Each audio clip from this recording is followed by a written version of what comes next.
Chiedo allora a Paolo Villoresi di venire a raccontarci la presentazione di cui siamo curiosissimi, che è Anton Zeilinger e la seconda rivoluzione quantistica.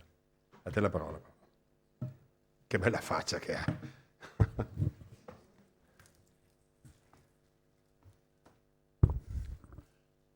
Buongiorno a tutti. Vorrei innanzitutto spiegare il titolo che ho scelto, la seconda rivoluzione quantistica, che chiaramente fa pensare che ce ne sia stata una prima, okay? Come Anton Zeilinger abbia giocato.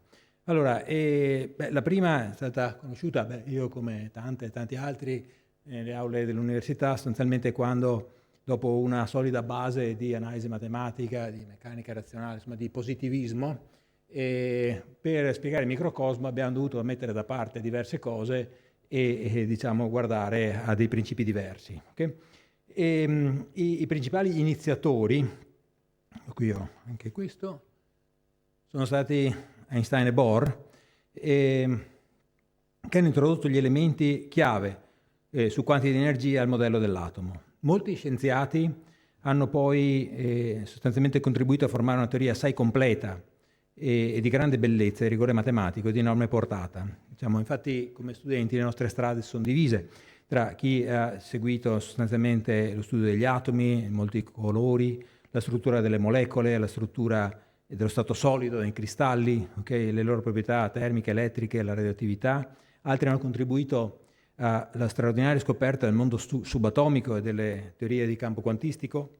E questi straordinari successi nella scoperta dei mattoni ultimi della materia, grazie a teorie eccezionalmente raffinate, hanno poi indicato nuove particelle elementari che sono state poi trovate nei grandi esperimenti, come non so, i quark, le particelle, i bosoni di Higgs o le onde gravitazionali. La meccanica quantistica ha aperto anche a grandi invenzioni, essenzialmente come per esempio nel caso della superconduttività, che come vedete diciamo, permette di ridurre enormemente per esempio le dimensioni di un conduttore per altre correnti, oppure l'invenzione del transistor, del laser, o la comprensione di altri fenomeni stupefacenti come la superfluidità, o l'effetto Josephson, che è un componente essenziale per esempio di alcuni computer quantistici con il Trasmon. Okay?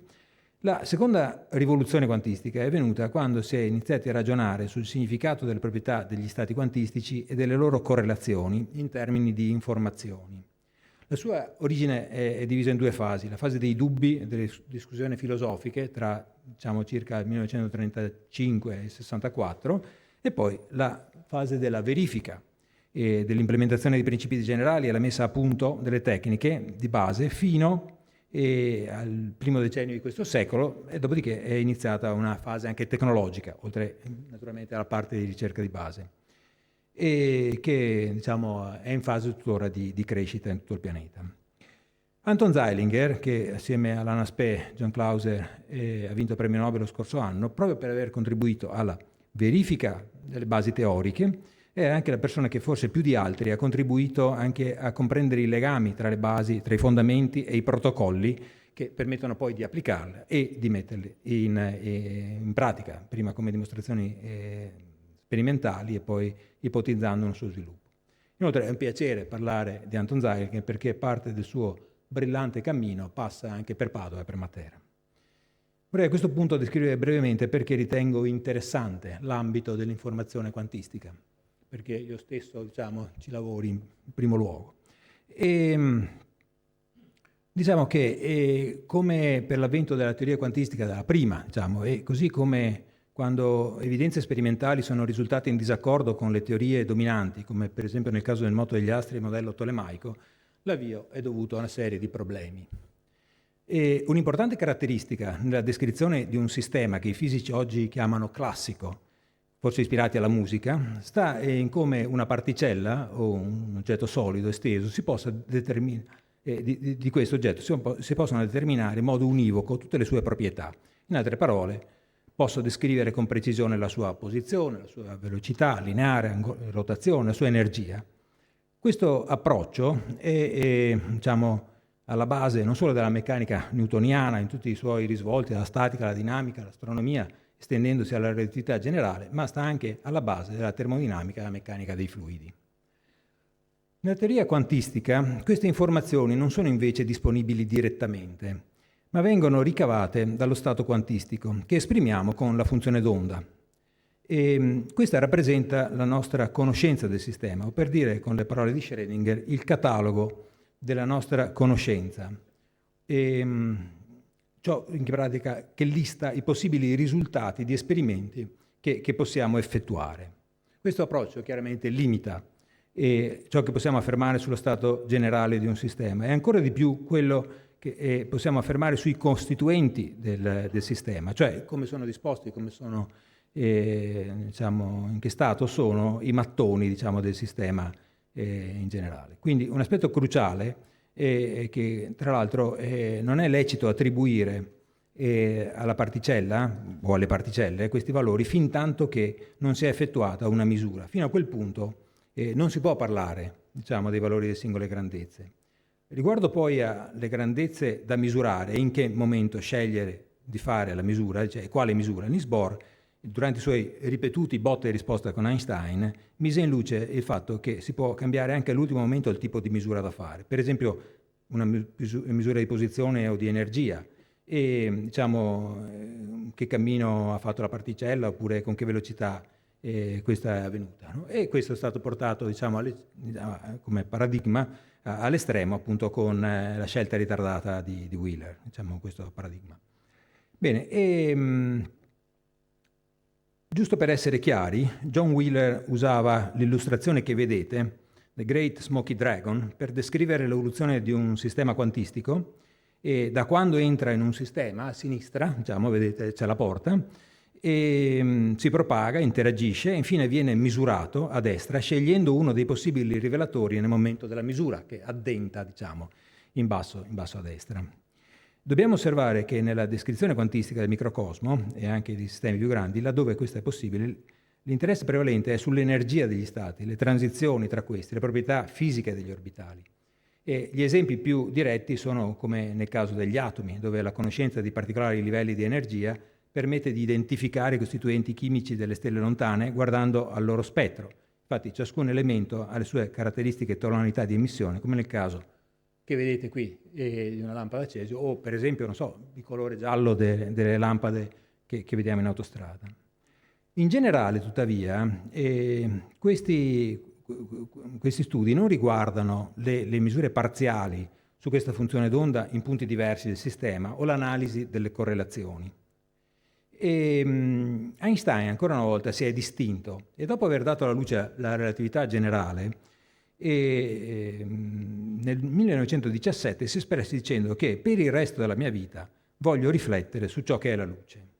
Si riferiva in particolare a degli stati quantistici che comprendevano più particelle, per esempio 2 fotoni, che vengono generati assieme in stati di sovrapposizione e che poi possono viaggiare in direzioni diverse. Come vedete, diciamo, c'è per esempio un singolo atomo che emette questi 2 fotoni che possono essere per esempio polarizzati in modi diversi o avere, diciamo, dei valori diversi in gradi di libertà esterni o interni, okay, che si propagano. Okay?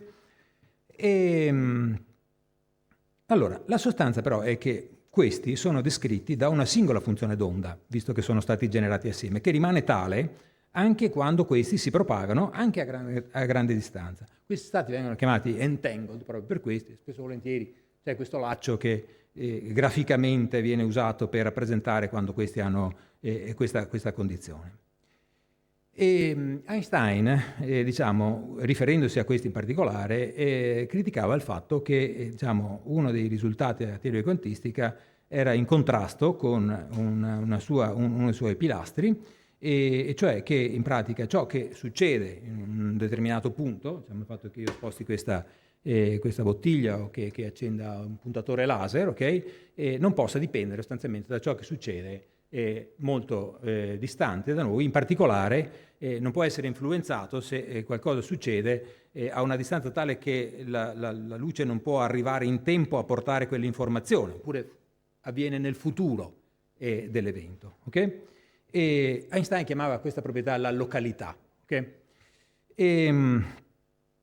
Bene, quindi quando invece si analizza, diciamo, le correlazioni che sono possibili con stati entangled, ok? Questo è diciamo, proprio il fatto che la funzione d'onda è la stessa e quindi la misura da una parte può influenzare diciamo, qualcosa che viene misurato da un'altra parte, anche se diciamo, non è in ipotesi locali. Okay? Questo diciamo, nel 1935 era ritenuto una discussione filosofica, benché pubblicata su Physical Review.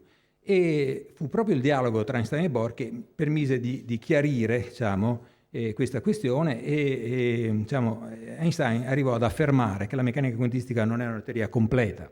Quindi lo stato quantistico e le probabilità di cui sopra, nonché le caratteristiche degli stati entangled, erano tali da diciamo, far dipendere le osservazioni compiute qui da qualcosa che è compiuto molto distante, diciamo, fuori dal cono di luce, e questo diciamo, chiaramente era incompleto e Einstein propose l'esistenza di variabili nascoste il cui valore indicava la scelta dei risultati delle misure che potevano essere calcolate in anticipo per ciascuna delle grandezze fisiche. Quindi ciascuna delle grandezze fisiche doveva avere un elemento di realtà, okay, secondo le sue parole. Questi ragionamenti filosofici vennero utilizzati come base in realtà per il teorema di John Bell, un fisico teorico irlandese che ha lavorato anche alla divisione teorica del CERN e prematuramente scomparso nel 1990. Bell espresse il limite delle correlazioni che si possono osservare tra misure di due particelle che vengono misurate a distanza e che rispondono ai requisiti indicati da Einstein. Okay? Cioè il limite di queste, sostanzialmente, quando io guardando a queste due, diciamo, questi due dischi dove ho indicato delle direzioni che considero le direzioni rispetto alle quali io vado a fare la misura, posso scegliere queste direzioni per misurare una particella da Alice o l'altra particella da Bob. Combinando queste due misure, sostanzialmente, trovo delle correlazioni. Bene, il limite delle correlazioni che appunto sono espresse da una teoria, diciamo, che soddisfa ai desideri di Einstein, cioè la teoria locale e realista, sostanzialmente, sono indicati da quella linea rossa che vedete, mentre la meccanica quantistica in alcuni punti devia e fa vedere che le correlazioni possono essere più forti. Okay?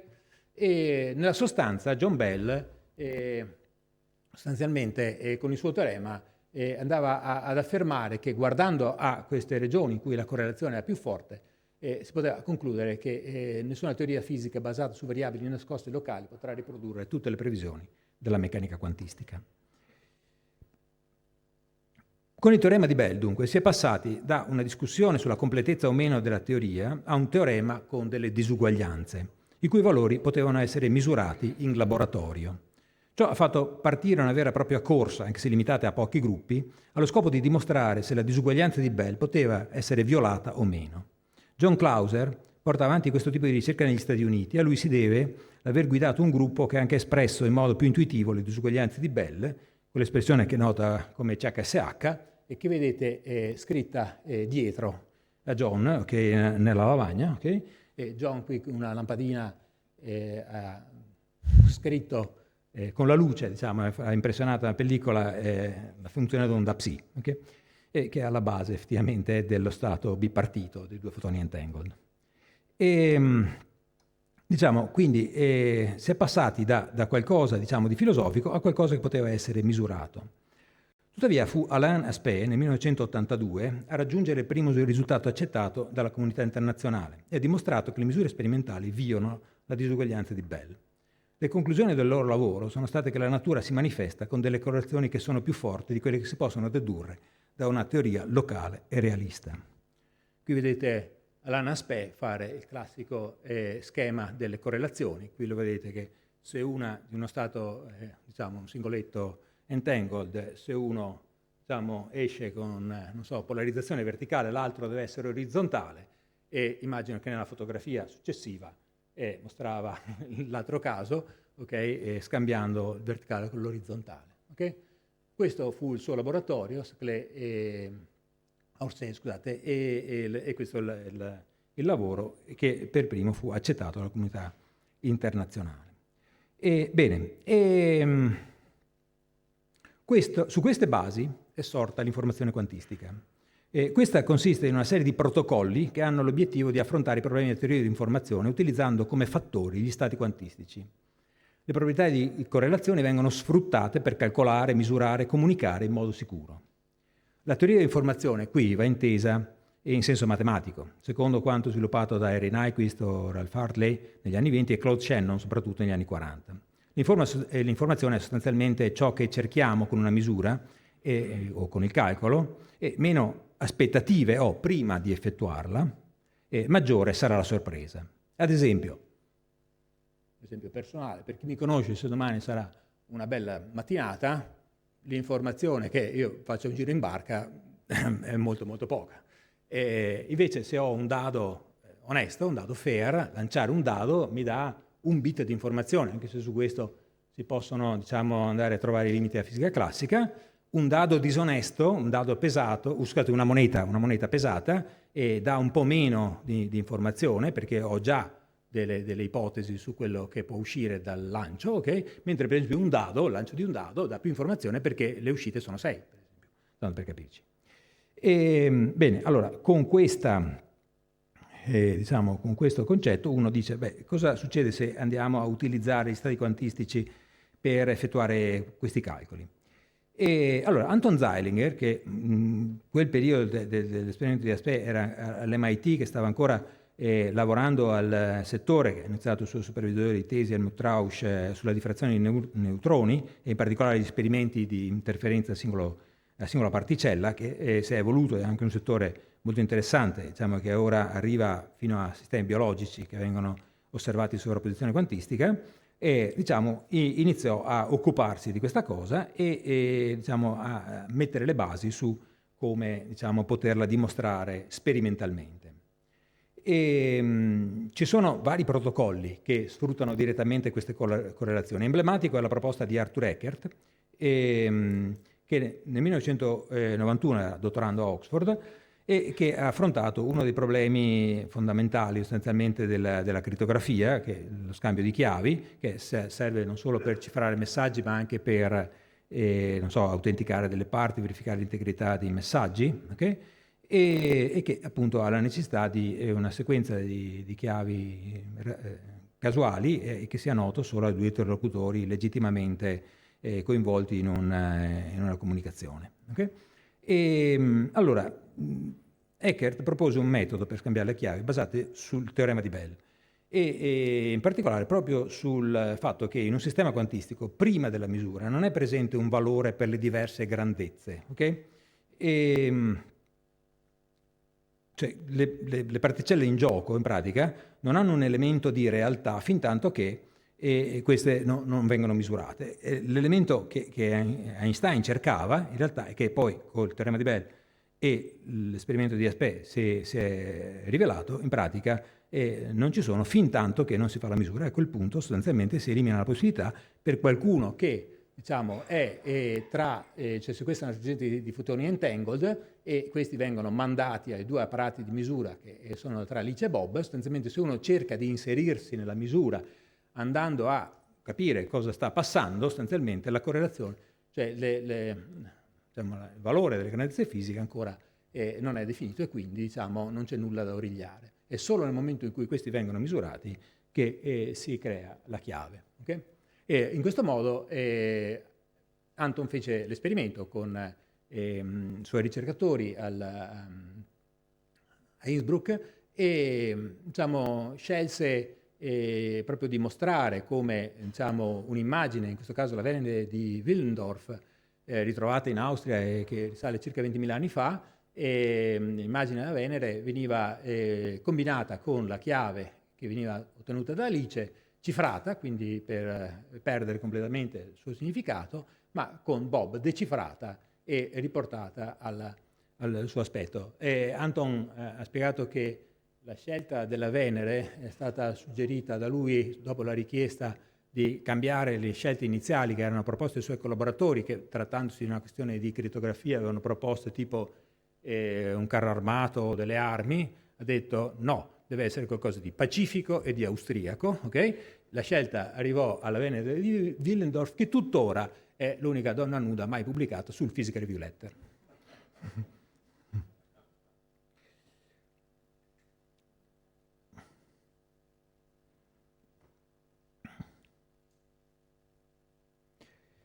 Tuttavia, il filone che ha portato ad evidenze più fondamentali riguarda un altro protocollo, il teletrasporto quantistico. Questo è stato proposto da un gruppo di fisici teorici nel 1993 e si pone lo scopo di riprodurre uno stato quantistico copia esatto di uno stato in ingresso in una località nella quale lo stato in ingresso non è mai arrivato. Questo salto è permesso da una coppia di fotoni entangled. In pratica, come vedete dallo schema, c'è questo stato iniziale che arriva e c'è una coppia di fotoni entangled. A un certo punto un fotone della coppia viene misurato assieme allo stato iniziale.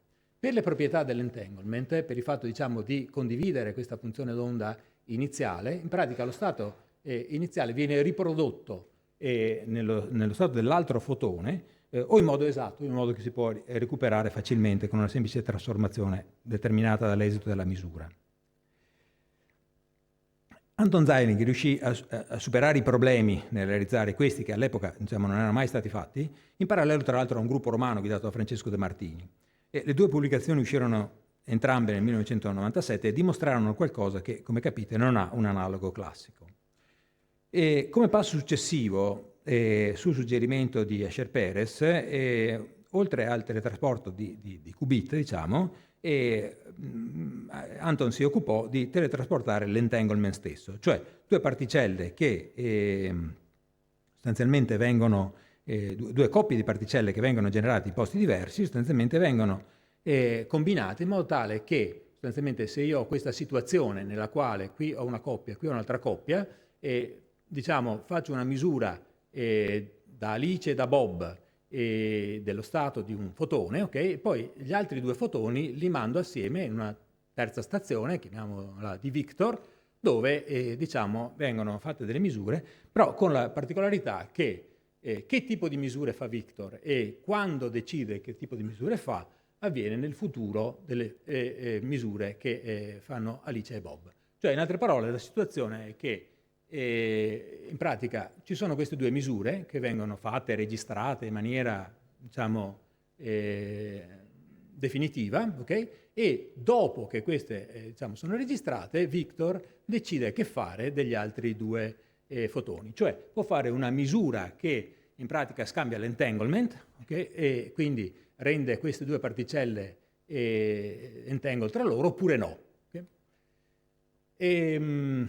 Allora, gli esperimenti mostrarono che sostanzialmente anche questa scelta ritardata di quando fare la misura sostanzialmente mostrava che correttamente quando la misura era di tipo entanglante, si verificava entanglement tra Alice e Bob, okay, in tutte e tre le basi, mentre quando non lo era uno aveva correlazione solo in una particolare base di polarizzazione. Okay? Ora capite che se si prende lo stato quantistico di un oggetto, se si intende che lo stato quantistico di un oggetto, di una particella, dei due fotoni qui, come qualcosa di reale, uno arriva alla situazione paradossale che un'azione futura, cioè la scelta di Victor, sembra avere un'influenza su eventi passati e registrati irrevocabilmente. Ma come abbiamo detto, lo stato quantistico è solo il catalogo delle nostre conoscenze, ovvero la lista di tutti i risultati delle possibili misure. In questo caso l'ordine temporale relativo alle tre osservazioni è irrilevante e non serve ipotizzare questa interazione che dal futuro va al passato. In questo esperimento Zeilinger concluse che si poteva estendere l'affermazione di Bohr, che nessun fenomeno elementare è un fenomeno finché non viene registrato, con riferimento appunto a questo suo esperimento della scelta ritardata nel teletrasporto dell'entanglement, dicendo che alcuni fenomeni registrati non hanno senso finché non sono messi in relazione con altri fenomeni registrati. La situazione, voi capite, è distante da quella che ci suggerisce la logica causale. Le correlazioni quantistiche che mostrano l'entanglement si osservano indipendentemente dall'ordine temporale. Il legame che caratterizza gli stati quantistici appare quindi più profondo dello spazio-tempo nel quale è immerso e dal laboratorio nel quale vengono misurati. Cos'è quindi più fondamentale? Lo spazio-tempo nel quale si svolgono gli eventi oppure il network di correlazioni legato allo stato quantistico che descrive le particelle? Queste domande si rivolgono a comprendere la natura più profonda della realtà fisica e sono state riprese anche da altri ricercatori. Giacomo Mauro D'Ariano dell'Università di Pavia si è espresso a riguardo dicendo che gli eventi non avvengono nello spazio-tempo, ma è lo spazio-tempo che emerge da un network di eventi. Quindi se noi siamo più vicini o più lontani, vedremo una correlazione più forte o più debole. Okay? E Federico Faggin, socio di questo istituto, assieme a Mauro, sostiene che uno stato quantistico puro e non separabile è uno stato di coscienza, arrivando quindi a cambiare ulteriormente il contesto in cui gli stati quantistici hanno importanza. Seth Lloyd, che infine vedete qui nel mio studio, che sembra soddisfatto della mia scritta in cinese, fai buon uso della luce, ha scritto che l'universo è un calcolatore quantistico e continuamente, sostanzialmente, elabora il suo futuro, calcola il suo futuro. La storia di Anton con l'Italia e con Padova in particolare inizia nel 2003 e con un progetto finanziato dall'Università di Padova per andare a sostanzialmente vedere. Ok, sì, stiamo avviandoci. Come queste correlazioni possono avvenire nel contesto più ampio dello spazio. Okay? Allora, dopo che fu finanziato il progetto, io presi il treno, andai a Vienna a chiedere la collaborazione in un progetto in cui, come vedete, c'è anche Cesare Barbieri che è nella stanza e dei collaboratori sia da Vienna che da Padova. E dopo 5 anni pubblicano questo lavoro sostanzialmente e che naturalmente richiese molti sforzi sperimentali e non solo, come vedete dall'immagine, e che sostanzialmente ha aperto a questo tipo di contesto. Lui ha continuato a lavorare nell'estensione dei teoremi di Bell, okay? E in particolare la verifica con molti interlocutori fino ad arrivare a 100.000 partecipanti che sceglievano che tipo di misura fare, usare distanti quasar per determinare appunto che tipo di misura da fare, mentre vorrei semplicemente ricordare che noi invece siamo andati avanti portando avanti nello spazio esperimenti di tipo fondamentale come appunto la possibilità di comunicare stati in sovrapposizione, vedere l'interferenza lungo canali spaziali, oppure appunto effettuare la verifica del dualismo onda-particella usando Wheeler, la scelta ritardata di Wheeler lungo i canali spaziali. C'è da dire che questo contesto è stato citato da Anton nel suo discorso del Nobel perché ha collaborato con un suo studente cinese che ora guida un gruppo all'Accademia delle Scienze che ha lanciato un satellite che qui vedete anche preso da Matera. Bene, questa parte fondamentale ha anche spinto delle tecnologie. L'Europa nel 2019 ha lanciato una flagship sulle tecnologie quantistiche finanziando €1 miliardo che va dagli IRC fino a le implementazioni della comunicazioni e del calcolo a livello continentale. Okay? E naturalmente il passaggio da ricerca di base alla ricerca applicata ha fatto, come capite, lievitare anche i gruppi, in particolare la differenza è evidente del nostro gruppo dal 2015 al 2023 e questa cosa chiaramente adesso vede anche il trasferimento tecnologico e anche molte altre applicazioni. Però gli aspetti che sono stati illuminati dagli esperimenti di Anton e anche di altri sono aspetti fondamentali che richiedono sostanzialmente ulteriori sforzi sperimentali per capirne meglio la portata, ma anche richiedono degli sforzi concettuali. In particolare Anton sostiene che probabilmente il confine tra realtà e informazione è artificiale, che dovremmo pensare a unificare i concetti di realtà e informazione. Quindi su questa base ci andremo a muovere nei prossimi anni. Grazie.